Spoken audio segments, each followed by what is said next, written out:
Allie Wise here with Josh Schaffner. Pro Farmer Tour finale day, so we're out doing a local crop tour across southeast Minnesota. I think front and center, Josh, and we've had a lot of questions recently. Tar spot is definitely what we're observing in a lot of fields in this far southeast corner of the world right now. We want to give some examples of what we're seeing and just kind of talk them through the progression and what this means for these fields in southeast Minnesota. Yeah, so we're down in Fillmore County this morning, and we're walking one of our replicated PKP trials. The one thing in southeast, you can find tar spot, I'm going to say in probably every field if you spend enough time out there, and you will find a wide range of things. You know, we're walking a plot here, so we're looking at some hybrid separation in this case where, yeah, we see it in every plot, but in this case, we're actually just looking at a competitive hybrid that just kind of jumped out at us.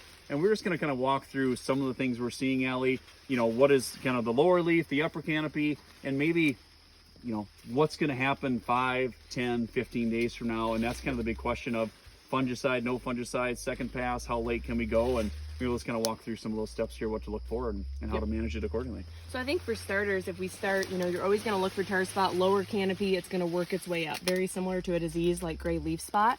As we come up, you know, I'm at 2-3 leaves here below the ear leaf.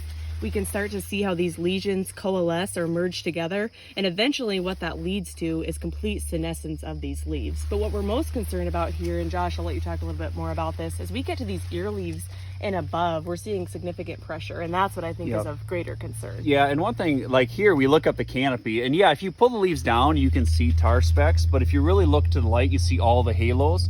Some of those halos have the tar speck on it, but obviously where we got the halos, we're going to have tar specks on it soon.